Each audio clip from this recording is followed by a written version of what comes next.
Global investor summit के लिए CM योगी की ग्लोबल तैयारी। विदेश में नियुक्त भारतीय राजदूतों के साथ कर रहे हैं बैठक। ट्रेड, टूरिज्म और टेक्नोलॉजी बढ़ाने पर फोकस।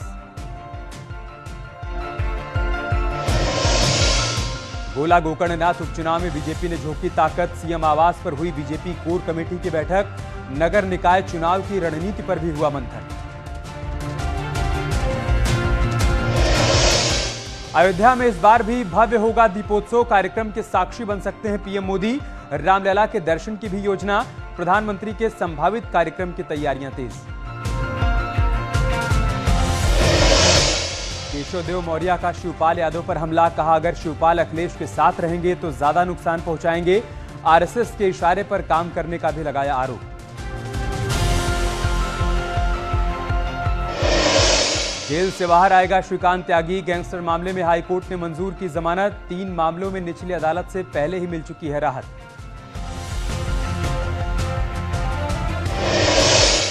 बार्ग की रेटिंग्स में लगातार नंबर 1 पर काबिज news 18 UP UK.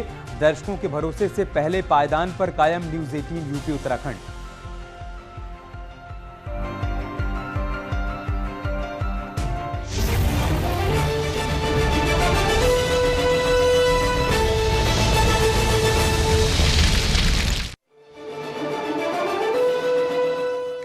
Akhilesh Yadav ने आज मुलायम सिंह यादव की अस्थियों को हरिद्वार में गंगा में प्रवाहित कर दिया। इस मौके पर पूरा समाजवादी परिवार एक साथ रहा। अखिलेश यादव ने जिस तरीके से आज यहां पर अस्थियों को विसर्जित किया, उसकी तस्वीर भी सामने आई। दरअसल मुलायम सिंह यादव के निधन के बाद से मीडिया में जितनी भी तस्वीरें अखिलेश यादव की अभी तक आई हैं, उनमें पूरा परिवार एक साथ खड़ा दिखा। मीडिया में कोई बयानबाजी परिवार की किसी भी सदस्य के जरिए सामने नहीं आई। तो सवाल यही, क्या नेताजी के जाने के बाद समाजवादी परिवार साथ आ गया है? सवाल यह भी है कि क्या नेताजी के बाद अपनी पहली अग्नि परीक्षा यानी कि निकाय चुनाव के लिए अखिलेश यादव तैयार हैं? क्योंकि पिछले निकाय चुनाव में समाजवादी पार्टी के खाते में एक भी नगर निगम नहीं गया था। वहीं महान दल के अध्यक्ष केशवदेव मौर्य ने तो यहां तक कह दिया है कि चाचा शिवपाल अखिलेश यादव के लिए हानिकारक हैं। जितना पार्टी से दूर रहें उतना ही अच्छा होगा।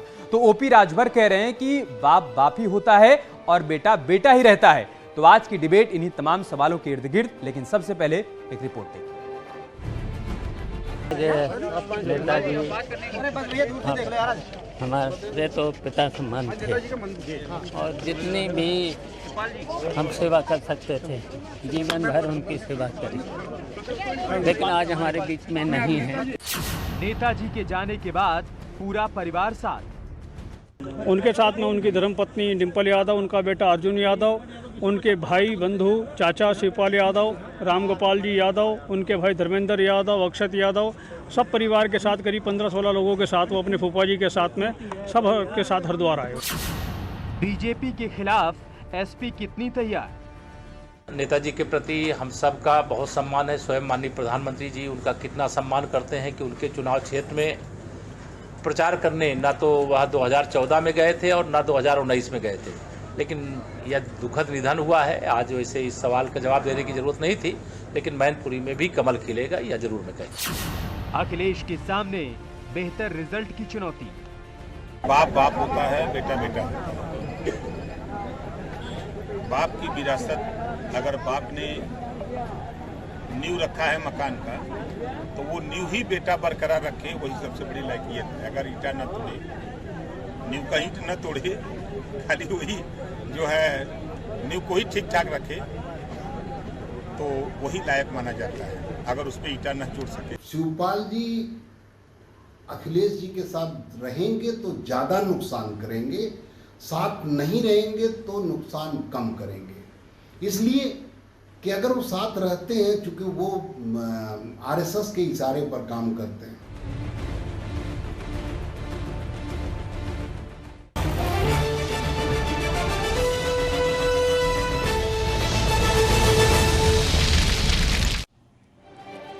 नमस्कार, स्वागत है आपका। और चर्चा के लिए हमारे साथ खास मेहमान भी जुड़ चुके हैं। एसएन सिंह साहब हमारे साथ जुड़ चुके हैं, प्रवक्ता हैं भारतीय जनता पार्टी के। दीपक दुबे हमारे साथ जुड़ चुके हैं, नेता हैं समाजवादी पार्टी के। जितेंद्र प्रताप सिंह हमारे साथ जुड़ चुके हैं, प्रवक्ता हैं एसबीएसपी के।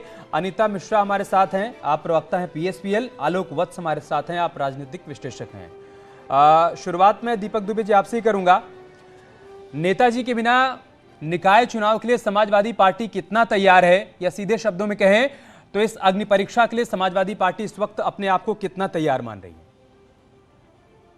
देखिए, नाम में करेक्शन कर लीजिए, दीपक पांडे नाम है, पहली चीज। दूसरी चीज, अब आपके सवालों पे आते हैं जी। जो रही बात नेताजी के निधन की, तो ये तो सर्वव्यापी है, संसार का नियम है कि जब कोई घर में पिता होता है या बुजुर्ग होते हैं तो एक दिन जाना होता है। लेकिन अब उसकी जिम्मेदारी होती है, चाहे वो सिंपल सा परिवार हो, चाहे ये माननीय राष्ट्रीय अध्यक्ष जी हमारे अखिलेश जी का परिवार हो, तो ऐसी स्थिति में सबसे पहले सभी लोग एकजुट होते हैं, चाहे वो कैसा भी परिवार हो, क्योंकि दुख की घड़ी में, संवेदना की घड़ी में कोई राजनीतिक बात नहीं होती है, न कोई राजनीतिक चर्चा होती है, बस वहाँ पे संवेदना होती है और संवेदना की बात होती है। तो ये हमारे देश की संस्कृति है, उसी संस्कृति का फॉलो जो है सभी परिवार करते हैं, उसी को हमारे जो आपने देखा होगा सफाई में मुलायम जी का परिवार कर रहा है। अब रही बात अब चुनावी चर्चा की, तो अब जब घर का बुजुर्ग चला जाता है, घर का मुखिया चला जाता है, तो बच्चों को थोड़ा संभलने में दिक्कत तो जरूर होती है। लेकिन आपने देखा होगा इससे पहले अखिलेश जी काफी चुनाव लड़ चुके हैं, काफी रणनीति ऐसी नहीं है कि उनका पहला चुनाव है। ये कहा जा सकता है कि नेताजी के जाने के बाद पहला चुनाव है। तो हाँ, जरूर है, हम लोग अभी दुख की घड़ी में, पूरी समाजवादी पार्टी दुख की घड़ी में है। तो हम लोगों के लिए इतना जल्दी चुनावी मूड में आ जाना अभी थोड़ा संभव नहीं है, लेकिन हम लोग पूर्ण रूप से इस चुनाव के लिए तैयार है, क्योंकि दुख की घड़ी में होने के बाद हम मैदान नहीं छोड़ने वाले हैं। ये है कि हम नहीं, लोग मैदान नहीं छोड़ेंगे। आप एक राजनीतिक दल हैं, मैदान छोड़ने की बात नहीं है। सवाल यह है कि जिस तरीके की तस्वीर नेताजी के निधन के बाद अभी तक सामने आई है, हर तस्वीर में पूरा परिवार जैसे एक साथ नजर आया, आज हरिद्वार में भी नजर आया, तो सवाल यही है कि नेताजी के बाद परिवार एक साथ दिख रहा है, तो क्या बात बन गई है, ये माना जाए कि निकाय चुनाव के दौरान भी साथ साथ वाली यही तस्वीर सामने आएगी? देखिए, 2022 के पहले भी कहा जा रहा था कि परिवार बिखरा हुआ है, लेकिन आपने देखा होगा 2022 में भी परिवार एक साथ था, आगे भी एक साथ रहेगा, ऐसी कोई बात नहीं है। ये देखिए क्या होता है कि जो ये सूत्र होते हैं बड़े खतरनाक होते हैं। ये सूत्र कहाँ से आते हैं, कौन से करके आते हैं, ये नहीं कहा जा सकता। 2022 से पहले आपने देखा होगा कई प्रकार के कयास लगाए जा रहे थे, लेकिन सभी कयासों पे पानी फेरते हुए शिवपाल जी पूरा परिवार एक साथ रहा और उसको सब लोगों ने देखा, और वही चीज अभी है। अभी तो ऐसी घड़ी में परिवार है कि यहाँ पे सब लोग एक साथ रहेंगे ही रहेंगे। परिवार की लड़ाई की खबरें और तस्वीरें जितनी बार सामने आई दीपक पांडे जी, वो सूत्रों से सामने नहीं आई थी, वो तस्वीरें हर बार सामने आई थी। और हमने देखा था कैसे विधानसभा चुनाव के बाद फिर से अखिलेश यादव की तरफ से बयान आया कि चाचा आजाद हैं, जहां जा सकते हैं वो चले जाएं, और खुद शिवपाल यादव ने भी अलग राहें पकड़ ली थी। इस वजह से सवाल किया जा रहा है। ठीक है, पहले तो नाम ठीक करवा लीजिएगा दीपक जी का, इनका नाम दीपक पांडे है। एसएन सिंह साहब, मैं आपके पास आ रहा हूं। सवाल यह है कि समाजवादी पार्टी भी अपने डंडे और झंडे के साथ तैयार है, उसकी तरफ से भी टीम बना दी गई है। बैठकों का दौर अगर आपके यहाँ चल रहा है तो इधर भी चल रहा है। क्या इस बार परिवार जिस तरीके से एक साथ नजर आ रहा है नेताजी के निधन के बाद, भारतीय जनता पार्टी को लग रहा है कि निकाय चुनाव में एक चुनौती बनेगी समाजवादी पार्टी? देखिए, पहले तो मैं अपनी गहरी संवेदना व्यक्त करता हूं नेताजी के प्रति, और मैं ये कहूँगा कि हर परिवार का एक संस्कार होता है और परिवार ही समाज की एक इकाई होती है, और परिवार के जो संस्कार होते हैं वो अलग होते हैं और राजनीतिक परिदृश्य अलग होता है। जब परिवार के द्वारा राजनीतिक कुछ चर्चा होगी तो निश्चित तौर पे उस पर बयान दिया जाएगा, लेकिन मुझे लगता है कि अभी तो ऐसे संस्कारिक कार्यक्रम चल रहे हैं जिसमें परिवार के सभी लोग इकट्ठा होते हैं, और मुझे लगता है कि सभी, वो चाहे कोई भी राजनीतिक पार्टी हो, जब इस तरह के प्रयोजन होता है तो उसमें सभी लोग मर्यादित तरीके से अपने संस्कार को पूरा करते हैं, पहली बात। दूसरी बात, जो ये चुनाव नगर निकाय का होने जा रहा है, तो आप देखे होंगे इसके पहले जब 2017 में भी नगर निकाय के चुनाव हुए तो उसमें 16 नगर निकाय थे, इस बार 17 हो गए, एक बढ़ गया है शाहजहांपुर में। उस 16 में 14 भारतीय जनता पार्टी की झोली में गया था। चूँकि ये जो चुनाव होता है वो विकास का चुनाव होता है, और विकास की चाबी जो है वो सरकार और सत्ता के पास होती है। सब लोग ये जानते हैं कि हम सरकार और सत्ता के साथ हैं, इस नाते हमारे प्रदेश का, हमारे नगर निगम का विकास होगा। और अब भी चूँकि 5-6 ऐसे मानक हैं जिसके नाते प्रदेश की जनता का, एक तो मोदी जी, योगी जी पर जो विश्वास है वो बरकरार है। चूँकि आप देखे होंगे 2022 का जो विधानसभा चुनाव हुआ, उसके बाद जो उपचुनाव हुआ, उसके बाद भी जनता भारतीय जनता पार्टी को स्वीकार रही है। और जो हमारे विकास के कार्य हैं, राष्ट्रवादी कार्य हैं, जो सरकार की योजनाएं जन जन तक पहुंचाने का जो कार्य है, और जो पुराने सरकारों की जो तुलना किया जा रहा है उसके नाते भी जनता जो है वो भारतीय जनता पार्टी पे ही भरोसा दिखा रही है। मैं आऊंगा तो मुझे विस्तार से उन कार्यों पर आऊंगा, पार्टी की इस नगर लेकिन इससे पहले सारे मेहमानों को शामिल कर लेते हैं एक बार चर्चा में। अनीता जी, जिस तरीके की तस्वीरें सामने आ रही हैं सैफई से लेकर हरिद्वार तक, ये क्या माना जाए कि दिलों की दूरियां अब मिट गई हैं, रिश्तों में जमी बर्फ पिघल गई है, निकाय चुनाव में पूरा परिवार एक साथ रहेगा? देखिए, अमृत परिवार तो हमेशा से ही एक साथ था और माननीय मुलायम सिंह यादव जी, देखिए एक महायुग का सूर्यास्त हुआ है, थोड़ा सांस लेने दीजिए। और परिवार हमेशा से ही एक रहा है। माननीय मुलायम सिंह यादव जी के लिए तो इसी बात के लिए उनको कहा जाता था कि वो परिवार को हमेशा साथ लेकर चलने वाले नेता थे। तो उनके लिए परिवार पूरा प्रदेश था, एक एक कार्यकर्ता था। तो आपने क्या ऐसा नहीं देखा कि माननीय मुलायम सिंह जी के जाने के बाद से लेके आज तक कितने हजारों का हुजूम हर समय वहां पर है? तो परिवार उनके लिए सिर्फ परिवार नहीं, पूरी पार्टी, एक एक कार्यकर्ता, पूरे प्रदेश की जनता, देश के कोने कोने से लोग उनसे मिलने आए थे। तो वो सारे लोग इस समय एक साथ हैं और सबकी पीड़ा एक है, सबका दर्द एक है, तो सब एक साथ है। और ये सवाल इसलिए उठ रहा है ना अनीता जी, ये सवाल इसलिए उठ रहा है क्योंकि शिवपाल यादव से उसी सफाई में जब सवाल किया गया था कि आगे की राहें क्या होंगी, तब उन्होंने कहा था कि जो भी जिम्मेदारी मिलेगी उस जिम्मेदारी को निभाऊंगा, नहीं मिलेगी तो उन लोगों को एकजुट करूंगा जो शोषित हैं, जो वंचित हैं, जिनको कोई पूछ नहीं रहा है। एक तो ये, दूसरा केशव देव मौर्य का आरोप है कि शिवपाल यादव अखिलेश यादव से दूर ही रहे तो ठीक है, पास आएंगे तो नुकसान करेंगे, आरएसएस के लिए काम कर रहे हैं वो। देखिए, जो भी ये राजनीतिक स्टेटमेंट है उस पर मैं बहुत ज्यादा अपनी टिप्पणी नहीं करना चाहूंगी। जहां तक रही माननीय शिवपाल सिंह यादव जी की बात, तो परिवार जब कभी भी संकट में होगा, परेशानी में होगा, शिवपाल सिंह यादव जी एक ऐसे शख्स हैं कि जो सबसे पहले वहां खड़े मिलेंगे। क्योंकि उनकी जीवनी अगर आप देखें, उनकी ट्रेनिंग अगर आप देखें तो माननीय मुलायम सिंह यादव जी के साथ हुई है। और मुलायम सिंह यादव जी, जयप्रकाश नारायण जी, लोहिया जी, इन लोगों ने मिलकर मुलायम सिंह यादव जी को गढ़ा था और उनके साथ जन्म से ही माननीय शिवपाल सिंह यादव जी रहे हैं। तो जब कभी परिवार पे कोई भी आँच आएगी तो इसमें तो कोई दो राय नहीं है कि शिवपाल सिंह यादव जी वहां नहीं रहेंगे। वहां बात अगर राजनीतिक है तो मैं आपको एक बात बिल्कुल क्लियर कर दूं कि अभी पूरा परिवार ही नहीं, हर एक कार्यकर्ता जो भी मुलायम सिंह यादव जी से जुड़ा हुआ था, बहुत दर्द में है, बहुत पीड़ा में है। तो राजनीतिक कोई भी गतिविधि या राजनीतिक कोई सवाल अभी किसी के दिमाग में ही नहीं है। असल में चुनाव मुहाने पर है, इसलिए सवाल किया जा रहा है। और रही बात इसकी कि जब भी परिवार पर कोई संकट आएगा तो शिवपाल यादव परिवार के साथ खड़े रहेंगे। तो परिवार और पार्टी दोनों अलग अलग चीजें, अनीता जी, ये आप बहुत अच्छे तरीके से जानती हैं। जितेंद्र प्रताप सिंह जी, आज ओपी राजभर का बयान आया, जब उनसे पूछा गया कि क्या मुलायम सिंह यादव की विरासत को अखिलेश यादव उसी तरीके से आगे लेकर जाएंगे, तब उन्होंने कहा कि बाप बाप होता है, बेटा बेटा होता है। 2022 में गए तो बेटे के साथ ही थे ना, अचानक से ऐसा क्या हो गया कि आप अखिलेश यादव को एकदम से कमतर करके आंकने लगे, सिर्फ इसलिए क्योंकि गठबंधन टूट गया और अब आप लोगों की राहें अलग हैं? या पहले से ही उनके टैलेंट को लेकर, उनकी रणनीति को लेकर, उनकी कुशलता को लेकर आप लोगों के मन में शंका थी? अमित जी, सभी को नमस्कार। मैं सबसे पहले बता दूं, जैनेंद्र नाम है मेरा, जितेंद्र नहीं है। तो ठीक है, मैं आपका भी नाम दुरुस्त करवा दे रहा हूं, जैनेंद्र नाम कर लीजिएगा इनका जी। और सबसे पहले मैं अपनी पार्टी की तरफ से और अपनी तरफ से पूरे अखिलेश यादव परिवार को प्रति संवेदनाएं व्यक्त करता हूं। और आज माननीय नेताजी का जो अस्थि विसर्जन कार्यक्रम हुआ और आज गंगा में विलीन हो गए हैं, तो उसके लिए बहुत बहुत गहरी संवेदना प्रकट करता हूं। जो आपने सवाल पूछा, देखिए, हम उनके साथ चुनावों से पूर्व गए थे और कुछ शर्तें हुई थी उनके साथ, सपा के साथ, और उन शर्तों पे खरे नहीं उतरे। हमारा मेन फोकस था कि चुनावों के वक्त दलितों, पिछड़ों, शोषितों, वंचितों को टिकट दिया जाए। जो हमारे ही अपने टिकट थे उन्हीं में हम अपने लोगों को टिकट नहीं दे पाए, बल्कि हमें सपा के कहने पर टिकट बांटने पड़े।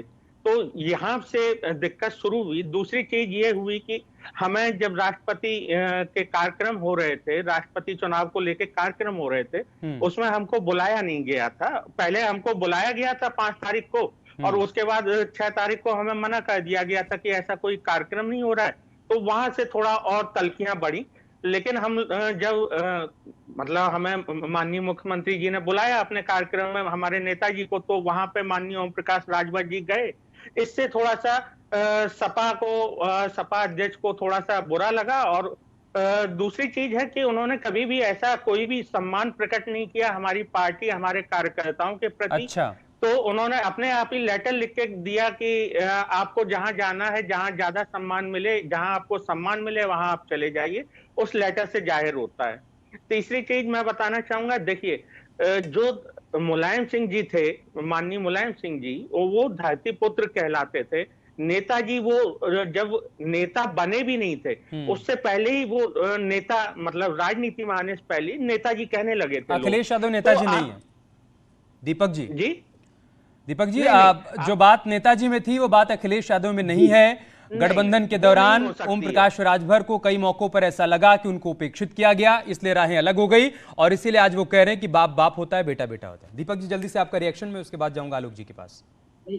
देखिए यही बात राजभर जी के भी 2 बच्चे आपने देखा होगा। राजभर जी अपने दोनों बच्चों को दोनों कंधे पे हमेशा बैठाए रहते हैं। मैं उनके लिए इससे ज्यादा कुछ नहीं कहूंगा। बस आप समझदार हैं, जो लोग भी ऐसे स्टेटमेंट देते हैं खुद एक बार अपने आप में भी देख लिया करें।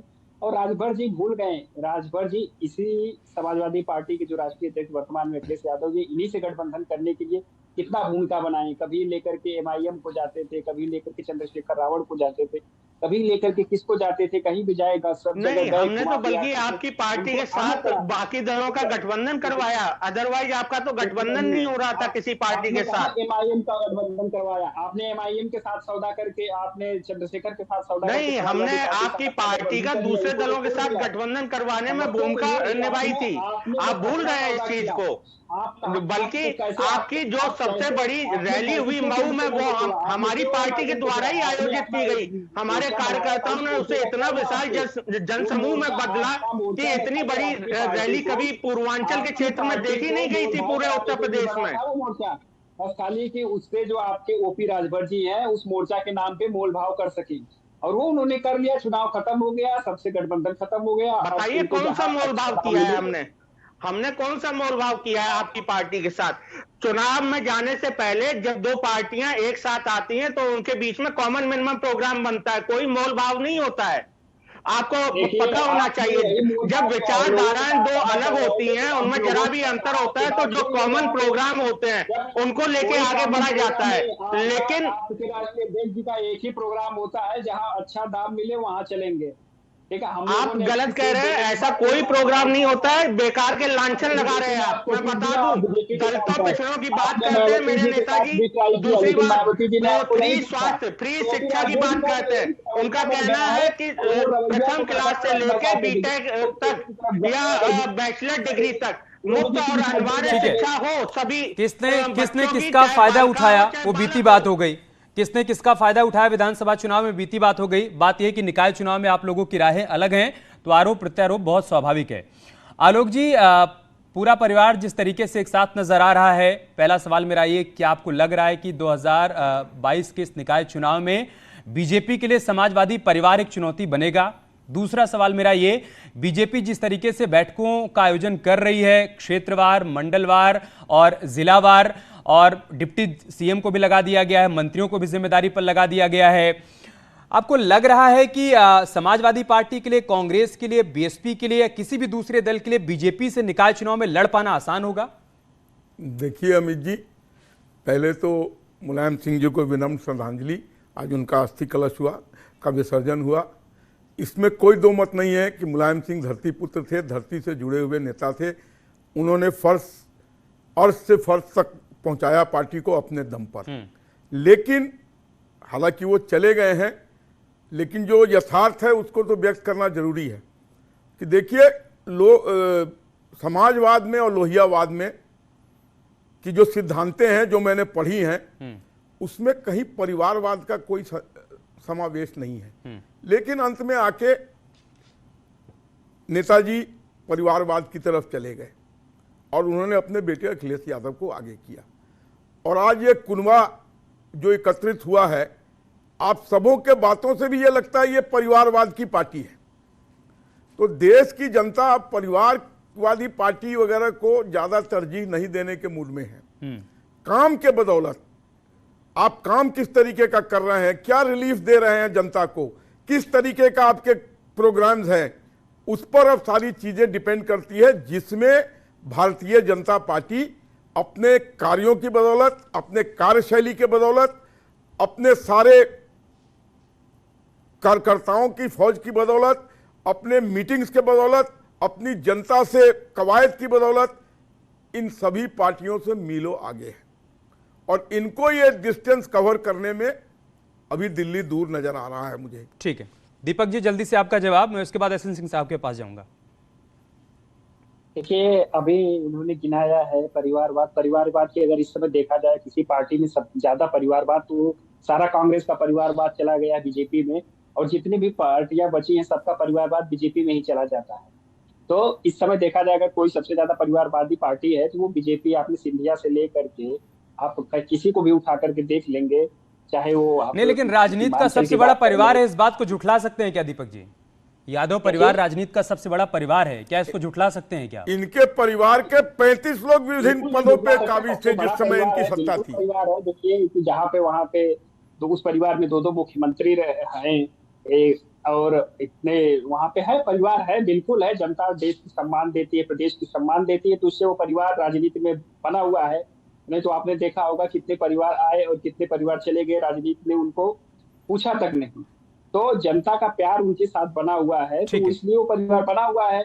और रही बात कॉमन मिनिमम प्रोग्राम की या फिर रही बात जीतने की, तो इनको पता चल जाएगा कि नोटबंदी जैसे या एक बार नोटबंदी बहुत पुरानी बात हो गई दीपक जी, वो सब उसके बाद तो 2019 का लोकसभा चुनाव हुआ, 2022 का विधानसभा चुनाव हुआ, 2017 वाला विधानसभा चुनाव भी हुआ था, तो बहुत पुरानी बात हो गई। और अगर वो मुद्दा होता तो बार बार बीजेपी को यूपी की जनता और देश की जनता जिताती नहीं। सिंह साहब, मैं एक अलग मुद्दे के साथ आपके पास आ रहा हूं। जिस तरीके से मुसलमानों के वोट बैंक को साधने की कोशिश भी बीजेपी की तरफ से की जा रही है, खासतौर से पसमानदा समाज को लेकर जो आप लोगों ने बैठकें की, उनके नेताओं को बुलाया और गिनाया गया कि केंद्र सरकार और राज्य सरकार किस तरीके से पसमानदा मुसलमानों के लिए काम कर रही है, क्या यह माना जाए कि आप उस वोट बैंक में सेंधमारी करने में कामयाब हो जाएंगे? और साथ ही साथ दूसरा सवाल यह कि क्या निकाय चुनाव में बीजेपी की एक अलग तस्वीर हमें देखने को मिलेगी, कुछ अल्पसंख्यक चेहरे भी, कुछ मुस्लिम चेहरे भी आपकी लिस्ट में शामिल हो सकते हैं?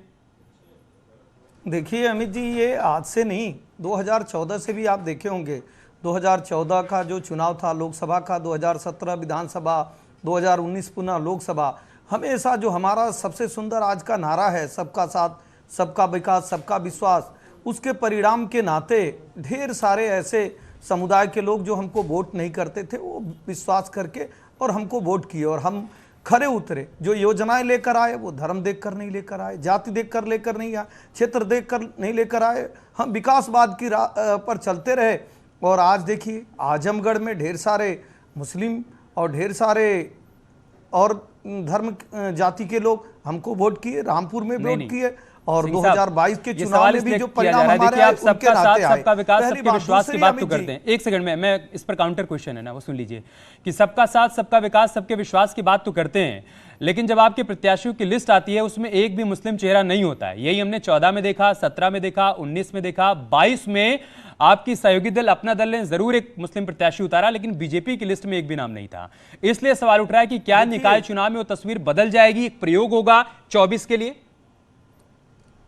देखिए ये तो शीर्ष नेतृत्व तय करता है कि कौन होगा कौन नहीं होगा, लेकिन मैं जरूर बताना चाहूँगा कि जब राष्ट्रपति का चुनाव होता है उस समय भी भारतीय जनता पार्टी ये नहीं देखती है कि कलाम साहब मुस्लिम हैं।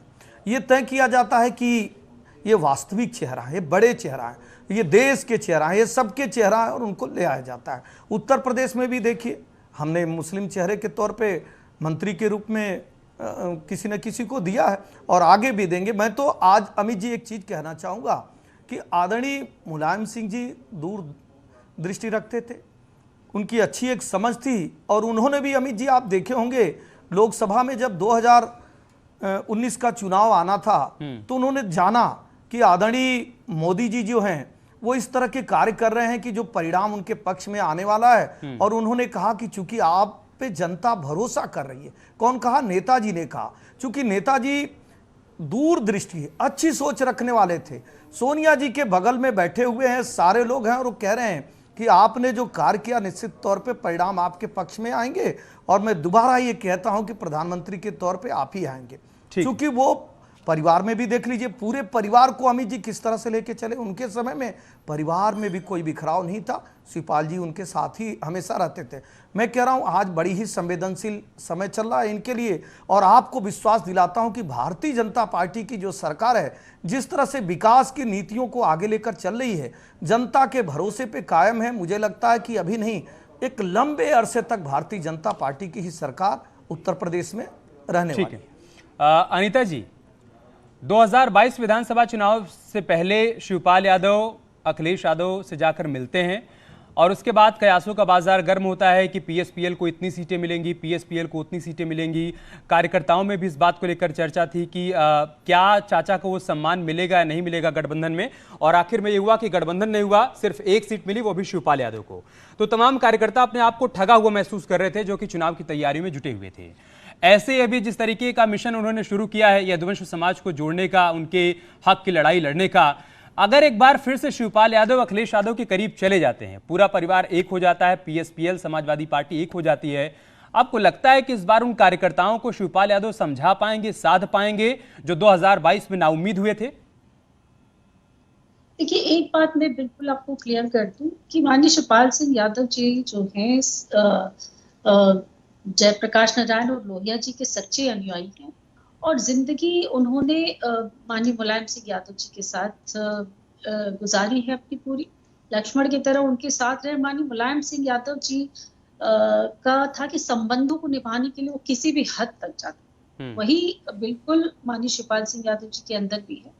तो संबंधों को निभाने के लिए न सिर्फ परिवार का कोई, अगर आपको भी मैं बताऊं, एक छोटा से छोटा कार्यकर्ता जो समाजवादी में पहले रहा होगा, आज भी समाजवादी में है, अगर माननीय शिवपाल सिंह यादव जी के पास पहुंचता है तो वो अपनी सामर्थ्य से बढ़कर उसकी मदद करने की कोशिश करते हैं, और वो एक सच्चे समाजवादी है। लोहिया जी की और जयप्रकाश जी की नीतियों से प्रभावित नेता है, और उन्होंने पहले भी जो भी निर्णय लिए हैं राष्ट्र के और समाज के हित में लिए हैं, और आगे भी उनके निर्णय जो भी प्रदेश के राष्ट्र के हित में होगा उसी में लेंगे। इसके लिए मैं आपको वादा कर सकती हूँ। मैं एकदम सीधा सवाल कर लेता हूँ दीपक जी से। दीपक जी, क्या मैनपुरी में अगर उपचुनाव होता है तो वहां से शिवपाल यादव चेहरा हो सकते हैं समाजवादी पार्टी का, वो सीट जो उनके बड़े भाई की थी उनको मिल सकती है? बिल्कुल, देखिए शिवपाल जी विधायक हैं, अगर शिवपाल जी और राष्ट्रीय अध्यक्ष जी के कोई विचार बना होगा, ऐसी बात कोई बनी होगी तो बिल्कुल चेहरा हो सकते हैं। जब वो हमारे पार्टी के विधायक हो सकते हैं तो हमारी पार्टी के सांसद होनी कौन सी बड़ी बात है उनके लिए, बिल्कुल हो सकते हैं। इसको ये हमारे परिवार की बात है, हमारी पार्टी की बात है, ये और बड़े शीर्ष नेतृत्व की बात है। ये शीर्ष नेतृत्व अगर डिसाइड करेगा तो बिल्कुल हो जाएगा। ठीक है आलोक जी, मैं आपके पास आ रहा हूँ। जिस तरीके की रणनीति के साथ भारतीय जनता पार्टी इस वक्त आगे बढ़ रही है, खास तौर से पसमानदा मुसलमानों को साधने की जो कवायद की जा रही है, आपको लग रहा है कि ये 2024 के लिए एक प्रयोग है कि अगर ये कामयाब हो जाता है, कुछ मुस्लिम चेहरों को उतारा जाए, मुस्लिम बहुल्य सीटों पर वहां पर कमल खिलाया जाए, तो 24 में कुछ बदली तस्वीर नजर आ सकती है? एक तो ये, और दूसरा ये कि आपको लग रहा है कि भारतीय जनता पार्टी का जो MY समीकरण साधने की कोशिश है, जैसे केशव प्रसाद मौर्य की तरफ से ट्वीट भी किया गया कि यदुवंश भी हमारे साथ होंगे, रविदास वंशी भी हमारे साथ होंगे और साथ ही साथ पसमानदा भी हमारे साथ होंगे, इसमें कामयाबी मिल जाएगी? देखिए अमित जी, भारतीय जनता पार्टी बहुत सूझबूझ के साथ आगे बढ़ रही है। वो समाज के हर वर्ग जो उसके साथ नहीं है उसको साधने की कोशिश कर रही है, और इस कवायद में ही वो मुसलमानों के पास जा रहे हैं। माननीय मोहन भागवत जी भी गए, उनसे बातचीत की, और इस तरीके का वातावरण वो पैदा कर रहे हैं कि उनको विश्वास में लिया जाए कि जो हम सबका साथ सबका विकास करते हैं उसमें तुम भी अछूते नहीं हो। जहां तक समाजवादी पार्टी का बात है, ये जातिगत पार्टी MY समीकरण इनके ही बिला पर ये खड़ी थी और खड़ी है, और भी कुछ लोगों को मुलायम सिंह जी अपने समय में जोड़ के ले आते थे, और ये बैटिंग और बॉलिंग BSP और समाजवादी के बीच में हो रही थी। जब से भारतीय जनता पार्टी ने प्रवेश किया है उसने अपनी जड़ें बहुत मजबूत कर ली हैं और बहुत दूर तक फैला दिया है। ठीक है। और आज कार्यों की बदौलत जो विभिन्न कार्य हैं जिससे उत्तर प्रदेश का हर तबका को कोई ना कोई रिलीफ मिल रहा है, ये भी बहुत मायने रखता है। ठीक है जैनेंद्र जी, देखिए 2017 में आप बीजेपी के साथ थे, निकाय चुनाव के दौरान भी, अभी राहें अलग हैं। एक बात और कहना चाहूंगा, अगर आप अच्छा ठीक है, कंप्लीट कर लीजिए। हाँ, कि ये जो छोटी छोटी पार्टियां हैं, ये लोग समय का इंतजार करती हैं। एक कहावत है, जिधर देखो खीर उधर जाओ फिर। मतलब जिधर इनको नजर आता है कि शायद इनकी सरकार बन जाएगी, ये नीति सिद्धांत को त्याग कर उसमें सड़ जाते हैं। ठीक है, ये आप एसबीएसपी के लिए भी कह रहे हैं जिनेंद्र जी, जो जिधर देखो खीर उधर जाओ फिर, ये कह रहे हैं आलोक जी। नाम लेकर उनसे और दुश्मनी नहीं बोलना चाहता हूं। 17 में आप बीजेपी के साथ रहे, 22 में आप समाजवादी पार्टी के साथ चले गए, अभी सावधान यात्रा निकाल रहे हैं। किससे सावधान कर रहे हैं यही नहीं समझ आ रहा है, जबकि पार्टी के भीतर ही नाराजगी देखने को मिल रही है। प्रोग्राम बन जाता ठीक है, इस पर जवाब ले लेते हैं जैनन जी से। ये होता क्या है कि जब हम भाजपा के साथ थे 2017 में, तो हमारी मांग थी कि जो आरक्षण है उसको 3 भागों में विभाजित किया जाए, सामाजिक न्याय समिति की रिपोर्ट को लागू किया जाए। लेकिन वो एक निश्चित समय सीमा के अंदर कार्य पूरा नहीं हो पाया, तो हम अपने आप अलग हो गए थे। दूसरी चीज, ये सपा के साथ जाने का भी यही कारण था, लेकिन सपा चुनाव में जो उसका परिणाम आया, तो 48 से 111 वो हमारी वजह से ही पहुंची, वो अपना कुछ प्रदर्शन ही नहीं कर पाई। दूसरा, उसने हमें बार बार नीचा दिखाने की कोशिश की, हमारे पार्टी कार्यकर्ताओं को, हमारे माननीय नेताजी को, तो उन्होंने खुद ही फिर बाद में अलग कर दिया। लेकिन यहाँ पे मैं कहना चाहूंगा, जैसे आलोक जी ने कहा कि हम जिधर हवा देखते हैं उधर ही मुड़ लेते हैं, ऐसा नहीं है।